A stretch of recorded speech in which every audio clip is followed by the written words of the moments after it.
Ever since I learned the law of detachment, I have not obsessed over one single man. And I'm gonna tell you how I did it.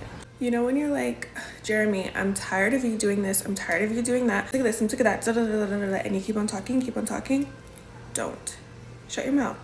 Stop talking. I had to learn that men do not hear this. As a woman, as a feminine woman, we like to explain. You did this and it made me feel like this and I just can't, and I hate when you did, and And I'm not saying to not communicate your feelings because it's very important to do so. You keep on writing out those long, drawn out paragraphs explaining to him and talking his ear off and saying, he is not listening. But you know what they do listen to?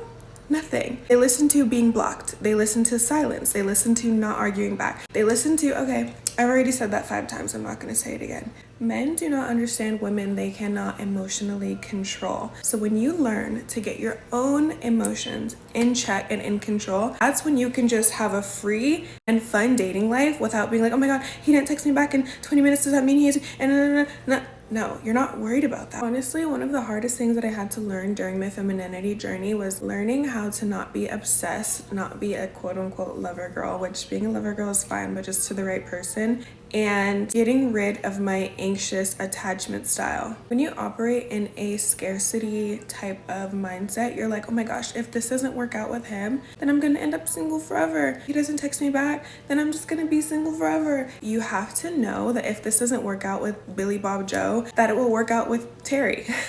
You have to understand that that's not the end of the world, and you cannot cling and hold on to something in someone that you want so bad, because people pick up on that energy and they feel desperate energy. They pick up on the energy of, oh no, I can't drop my plans to come see you tonight because I'm doing blah, blah, blah. I'm getting my nails done. I'm doing this. I'm hanging out with my girls. I already have plans. But the moment you drop said plans to hang out with this guy,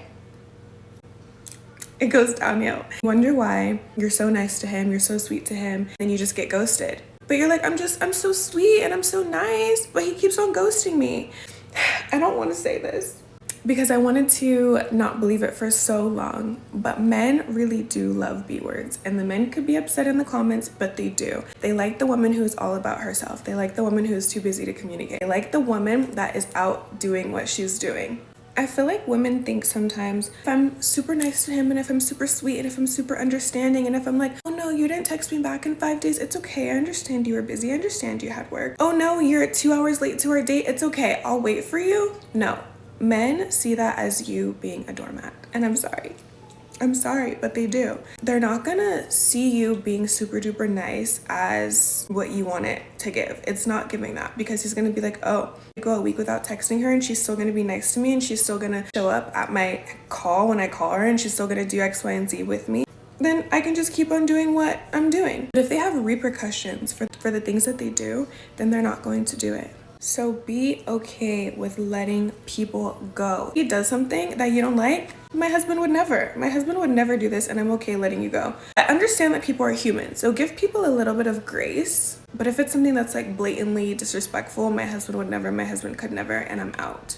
Let me be the one to tell you, if a guy is texting you and then he randomly stops texting you, that's not your sign to text him 3 days later and be like, hey, remember me? Hey, you ghosted me? No. If he wanted to, he would text you.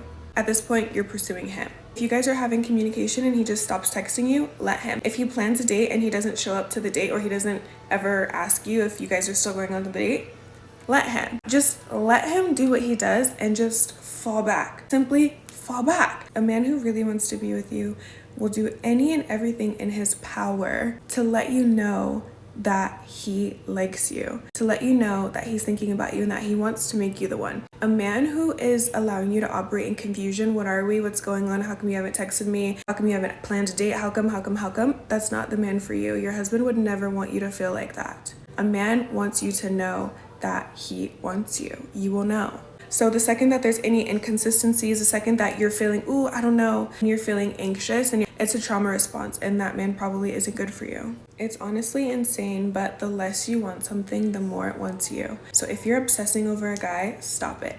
Pull your energy back and watch him come crawling back to you.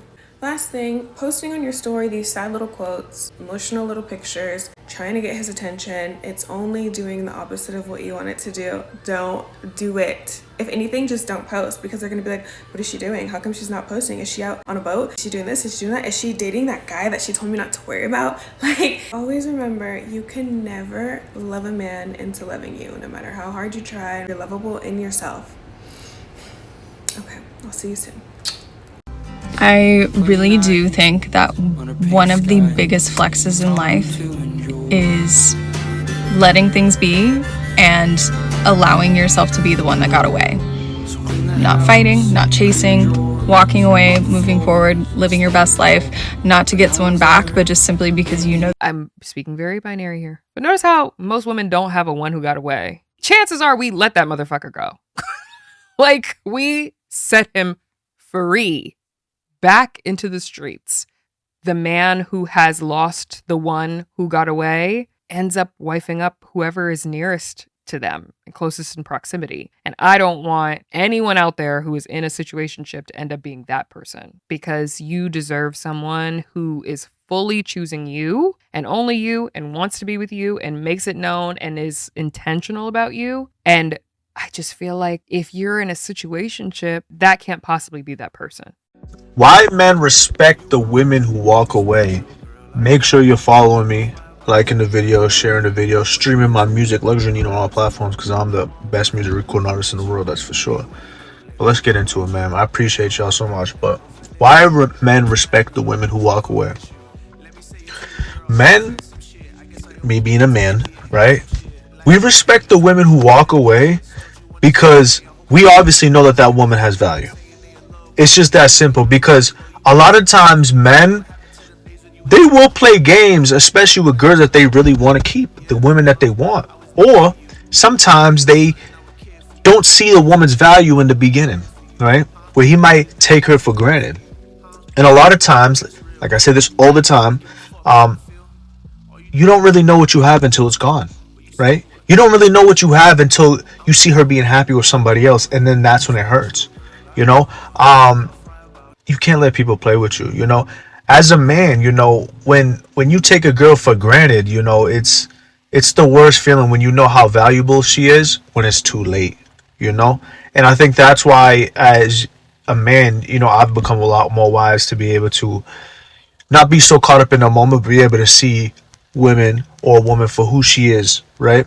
The whole package, instead of just like comparing her to other women and looking at certain faults, because a lot of guys do that sometimes. Like, you look for like little things to like critique in your head, like, oh, maybe she doesn't have this, or maybe she isn't like that, or, you know, she doesn't, you know, instead of just seeing her for what she is, you know. And I think that's very important. And, you know, for the guys who, you know, do play games with girls knowing that they value, you just have to have confidence in yourself, man. You don't need to constantly play games just to get her attached to you, to get her to like you, because a lot of times you're going to end up pushing her away into somebody else's arms. You know, imagine you push her away into a light skin like me with waves and shit. She's done. She's gone for life. You're not getting her back. All right. So, so it's like, that's real shit though. Like, you know, a lot of guys like to sit here and do all this bullshit to try to keep a girl thinking that's what she likes, to a certain extent, right? But a lot of the things that men do, they do it overboard because they don't actually understand women and what works and what doesn't. So I hope that helped you guys out. Let me know what you think. Men are always chasing after the woman that don't want them, the woman they're obsessed with, the woman that can take or leave them, the woman that hurt them, the woman that disposed of them and said, you know what? You are okay, you are nice, but you know, I don't know. They're always obsessed with that one. They're not obsessed with Pick Misha. Let me tell y'all why. Let me tell y'all why men aren't obsessed with women that pay 50-50. I'm going to tell you why men aren't obsessed with women who barber the build them. I'm going to tell you why men aren't obsessed with women who cook and clean and wash their dirty drawers. Let me tell you why. Because they're not a challenge. They don't even want them. They're settling for that. Them women don't value themselves on a higher level. So the man won't. Let me repeat that. These Barbara the Builder, 50-50 chicks, pick Mishas, don't value themselves on the highest level, so neither does their man. They're settling for them, they're using them for whatever they're going to give them, and they're not really that much into them. Okay? Those women are working in order to keep that man. That man is not working in order to keep them women. Therefore, he understands that those women don't know their value. They don't have much value because they're sitting there giving over half the money to be in the presence of a man. But the woman that doesn't do that, the woman that loves herself too much, the woman that is obsessed with herself, demands high standards, and for a man to do A, B, C, and D, that's what he wants because that's the best.